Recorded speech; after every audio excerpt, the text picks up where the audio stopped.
ഞാൻ doctor Vidya K Zachariah, consultant nephrologist, SP Medifort hospital, Trivandrum. ഡയാലിസിസിനെ കുറിച്ചും കിഡ്നി ആരോഗ്യത്തെക്കുറിച്ചുമാണ് ഇന്ന് നമ്മൾ സംസാരിക്കാൻ പോകുന്നത്.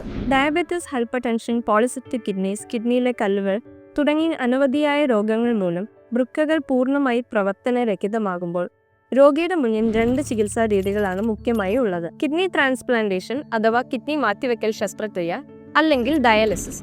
ഡയാലിസിസിൽ രക്തഡയാലിസിസും പെരിറ്റോണിയൽ ഡയാലിസിസും ഉൾപ്പെടുന്നു. ഓരോ രോഗിയിലും ക്രിയാറ്റിനിൻ ഏറുന്നതിൻ്റെ അളവ്, അവരുടെ ഹീമോഗ്ലോബിൻ ലെവലുകൾ, പൊട്ടാസ്യം ലെവലുകൾ, മൂത്രത്തിൻ്റെ അളവ്, അടിക്കടി ഉണ്ടാകുന്ന ശ്വാസമുട്ട അഥവാ പൾമണറി എഡിമ, BP ഏറുന്നതിൻ്റെ അളവ് എന്നതിനനുസരിച്ച് ഓരോ രോഗിയിലും ഡയാലിസിസ് തുടങ്ങുന്ന സമയം വ്യത്യസ്തമാകുന്നു. ഹീമോഡയാലിസിസ് സ്റ്റാർട്ട് ചെയ്യുന്നതിന് മുമ്പ് AV ഫിസ്റ്റുല ക്രിയേറ്റ് ചെയ്യണം. എന്തിന് AV ഫിസ്റ്റുല ക്രിയേറ്റ് ചെയ്യണം, എപ്പോൾ AV ഫിസ്റ്റുല ക്രിയേറ്റ് ചെയ്യണം തുടങ്ങിയവയെക്കുറിച്ച് നമുക്കൊന്ന് നോക്കാം. നിങ്ങളെ ചികിത്സിക്കുന്ന ഡോക്ടർ അടുത്ത 6 മാസത്തിനുള്ളിൽ നിങ്ങൾക്ക് ഡയാലിസിസ് വേണ്ടിവരുമെന്ന് പറയുകയും നിങ്ങൾ ഹീമോഡയാലിസിസ് അഥവാ രക്തഡയാലിസിസ് തിരഞ്ഞെടുക്കുകയും ചെയ്യുമ്പോൾ AV ഫിസ്റ്റുല ക്രിയേറ്റ് ചെയ്യണം എന്ന് പറയൂ. എന്താണ് AV ഫിസ്റ്റുല?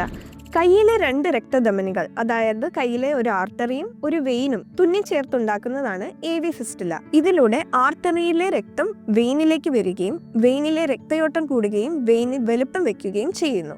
അതിലൂടെ നമുക്ക് ഡയാലിസിസിന് വേണ്ടിയുള്ള കാനുല ഇൻസേർട്ട് ചെയ്യാൻ പറ്റുകയുള്ളൂ. അതിനാണ് AV ഫിസ്റ്റുല ക്രിയേറ്റ് ചെയ്യുന്നത്. ഫിസ്റ്റുല ഇല്ലാതെ ഡയാലിസിസ് ചെയ്യേണ്ടി വരുമ്പോൾ കഴുത്തിലെ ഒരു രക്തധമനിയിൽ ഡയാലിസിസ് കത്തീറ്റർ പ്ലേസ് ചെയ്യേണ്ടതായി വരുന്നു. അപ്പോൾ അതിൽ അണുബാധ വരാനും രക്തം കട്ട പിടിക്കാനും തുടർന്ന് ഫിസ്റ്റുല സർജറി ചെയ്യുമ്പോൾ അത് പ്രവർത്തനരഹിതമാകാനും ഒരു സാധ്യതയുണ്ടാകുന്നു. അതിനാൽ ഏറ്റവും ഉത്തമം AV ഫിസ്റ്റുല ക്രിയേറ്റ് ചെയ്ത് അതിലൂടെ ഡയാലിസിസ് ഇനീഷ്യേറ്റ് ചെയ്യുന്നത് തന്നെയാണ്. എന്താണ് രക്തഡയാലിസിസ് അഥവാ ഹീമോഡയാലിസിസ്?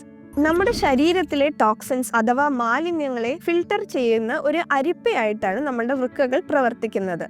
ഒരു ദിവസം വൃക്കകളിലൂടെ ഏകദേശം 200 ലിറ്റർ ബ്ലഡാണ് കടന്നു പോകുന്നത്.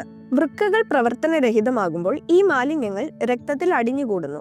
ഇത് നീക്കം ചെയ്യുന്ന ഒരു പ്രോസസ്സ് മാത്രമാണ് ഹീമോഡയാലിസിസ്. ഹീമോഡയാലിസിസിൽ നമ്മുടെ രക്തം ഹീമോഡയാലിസിസ് മെഷീനിലൂടെ കടത്തിവിടുന്നു. ഡയാലൈസർ എന്ന ഒരു ഫിൽട്ടറിലൂടെ അത് കടന്നു പോകുമ്പോൾ ഈ മാലിന്യങ്ങൾ നീക്കപ്പെടുന്നു.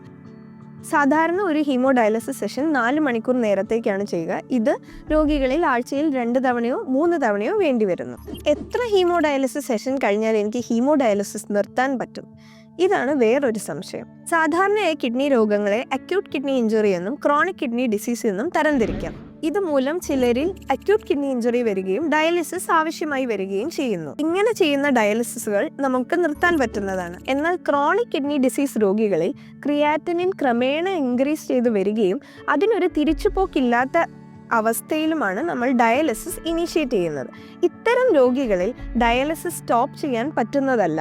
കിഡ്നി ട്രാൻസ്പ്ലാന്റേഷൻ അഥവാ കിഡ്നി മാറ്റിവെക്കൽ ശസ്ത്രക്രിയ ചെയ്താൽ മാത്രമേ നമുക്ക് ഡയാലിസിസ് നിർത്താനുള്ള ഓപ്ഷൻ വരുന്നുള്ളൂ. ഇനി നമുക്ക് കിഡ്നി ഹെൽത്തിന് വേണ്ടിയുള്ള 8 ഗോൾഡൻ റൂൾസ് എന്തൊക്കെയാണെന്ന് നോക്കാം. Number 1, eat healthy diet, stay fit and active.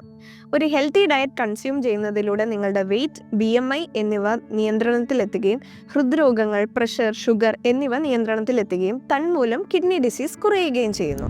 Number 2, consume less salt. ഒരു ദിവസത്തെ ഉപ്പിൻ്റെ ഉപയോഗം 5 തൊട്ട് 6 ഗ്രാമിനുള്ളിൽ നിർത്തുന്നത് നിങ്ങളുടെ കിഡ്നികളുടെ ആരോഗ്യത്തിന് നല്ലതായിരിക്കും. Number 3, adequate fluid intake. ഒരു ദിവസം 2 തൊട്ട് 2.5 ലിറ്റർ എങ്കിലും വെള്ളം കുടിക്കുന്നുണ്ടെന്ന് നിങ്ങൾ ഉറപ്പുവരുത്തുക. Number 4, check your blood sugars regularly. 35 വയസ്സിന് മുകളിലുള്ള എല്ലാവരും വർഷത്തിൽ ഒരിക്കലെങ്കിലും ബ്ലഡ് ഷുഗർ ചെക്ക് ചെയ്യുകയും അത് നോർമൽ ആണെന്ന് ഉറപ്പുവരുത്തുകയും ചെയ്യുക. Number 5, check your blood pressures regularly. Blood sugar പോലെ തന്നെ BP ചെക്ക് ചെയ്യുകയും അതും നോർമൽ ആണെന്ന് ഉറപ്പുവരുത്തുകയും ചെയ്യുക. Number 6, do not smoke. പുകവലി ഒഴിവാക്കുക. Number 7, do not take over the counter pain killers. വേദന സംഹാരികൾ ക്രമാതീതമായി കഴിക്കുന്നത് കിഡ്നി ആരോഗ്യത്തെ ബാധിക്കുന്നു. നമ്പർ 8, ഡയബറ്റിസ്, ഹൈപ്പർടെൻഷൻ തുടങ്ങിയ റിസ്ക് ഫാക്ടേഴ്സ് ഉള്ളവർ കൃത്യമായി കിഡ്നി ടെസ്റ്റുകൾ ചെയ്യുകയും ആവശ്യമായ ട്രീറ്റ്മെൻറ്റ് സ്വീകരിക്കുകയും ചെയ്യുക. ഈ 8 സ്റ്റെപ്പും ഫോളോ ചെയ്യുന്നത് നിങ്ങളുടെ കിഡ്നികളുടെ ആരോഗ്യം നിലനിർത്തുന്നതിന് സഹായകരമാകുന്നു. കിഡ്നി സംബന്ധമായ രോഗനിർണയവും ഹീമോഡയാലിസിസ്, പെരിറ്റോണിയൽ ഡയാലിസിസ്, CRRT തുടങ്ങിയ ചികിത്സാ സേവനങ്ങളും SP മെഡിഫോർട്ട് നെഫ്രോളജി വിഭാഗത്തിൽ നിങ്ങൾക്ക് ലഭ്യമാണ്. SP Medifort, you first, always.